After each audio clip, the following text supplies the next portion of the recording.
Salut à tous, j'espère que vous avez passé une bonne semaine. On se retrouve pour une nouvelle vidéo sur l'actu des parcs. Et cette semaine, on va parler de VIP, on va parler de temps passé dans un parc payé à la minute. Il y aura également un char et une annonce immobilière. C'est parti, c'est l'actu des parcs.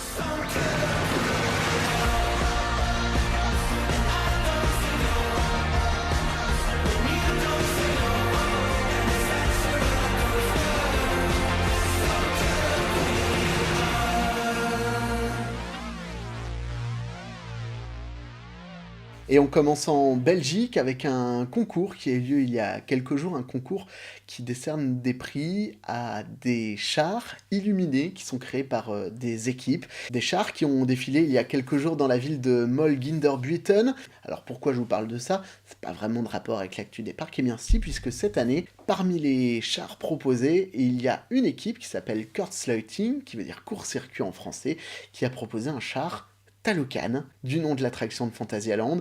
Un char plutôt bien représenté, avec pas mal de jeux de lumière, également des flammes. Des images ont été tournées par les équipes de Looping, qui est le site d'info sur l'actu des parcs aux Pays-Bas. Je vous mets ça en description. Vous êtes peut-être à la recherche d'un appart, d'une maison, je sais pas. En tout cas, peut-être que cette annonce va vous intéresser.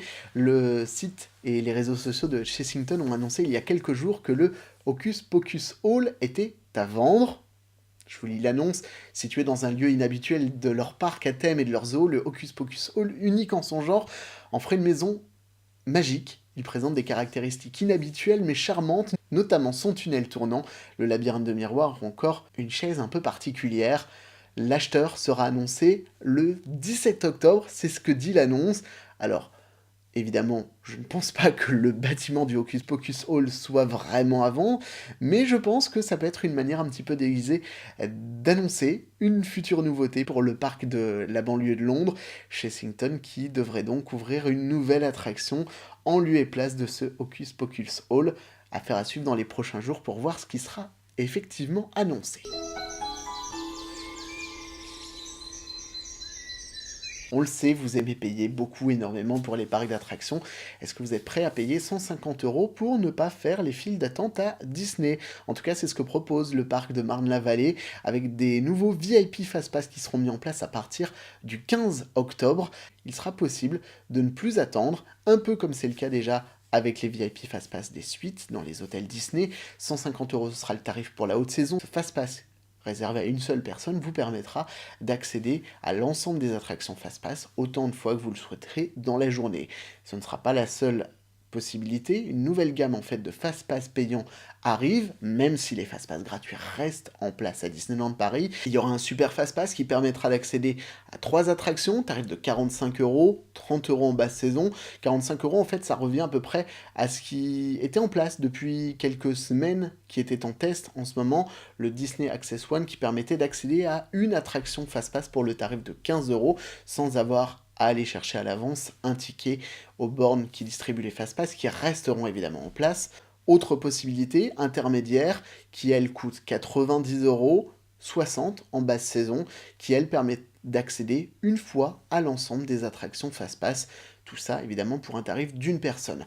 C'est vrai que le tarif à premier abord peut paraître cher, mais si on prend en proportion le tarif de ce Fastpass qui permet d'accéder à toutes les attractions par rapport au prix d'entrée de Disney, eh bien la proportion n'est pas si énorme que ça quand on prend d'autres grands parcs, notamment PortAventura ou encore d'autres, qui proposent ces systèmes de Fastpass payants, sans avoir de Fastpass gratuit d'ailleurs dans leur parc.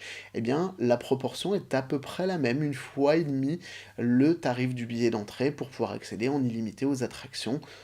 C'est un tarif qui, forcément, vu le tarif des places de Disney, coûte beaucoup plus cher, mais qui, de manière relative en tout cas, n'est pas si exagéré que ça.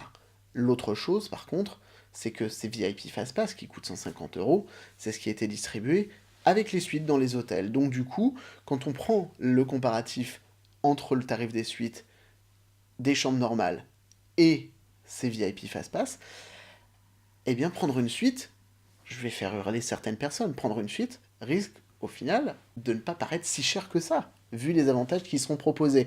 Alors la question c'est, est-ce que les VIP Fast Pass des suites vont toujours exister? Est-ce que le prix des suites ne va pas exploser? C'est pas impossible non plus. En tout cas, ce sera des choses à suivre dans les prochaines semaines concernant l'actu de Disneyland Paris. Et puis si je vous dis 12 centimes la minute, à quoi vous pensez? C'est vrai qu'à premier abord, on se dit, tiens, c'est un numéro surtaxé au téléphone. Eh bien non, c'est le prix d'une entrée dans un parc d'attractions, c'est ce que propose une application qui s'appelle Taprus, c'est une application qui est hollandaise et qui a été développée par un ancien directeur d'une application de stationnement. Il applique ce système-là dans des parcs d'attractions ou encore des sites touristiques pour permettre à des visiteurs qui voudraient passer juste quelques minutes dans un parc de pouvoir y accéder sans avoir à débourser le prix d'une journée complète.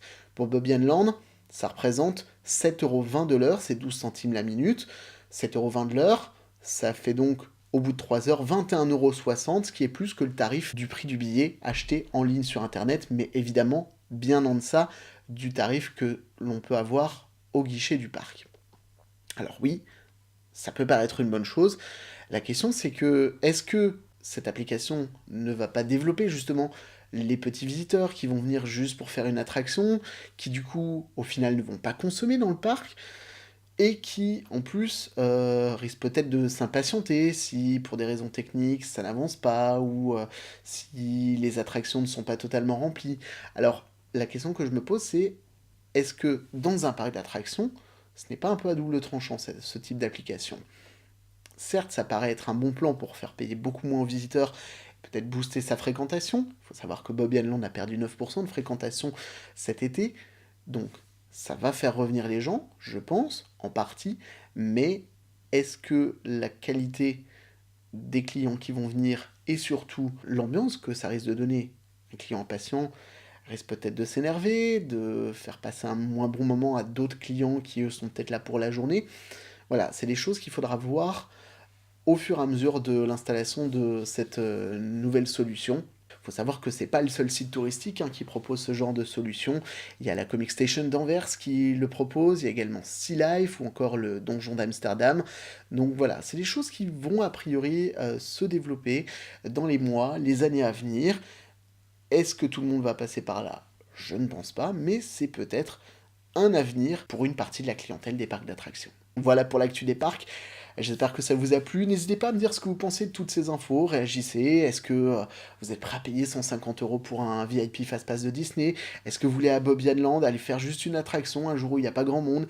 Allez hop, on va faire un typhoon, on ressort, on passe, allez, 12 minutes dans le parc, et du coup, on paye 1,44 € plus les frais de service, donc ça fait à peu près 2 € juste pour une attraction. C'est vrai que ça fait moins cher qu'une foire foraine. Dites-moi dans les commentaires ce que vous en pensez.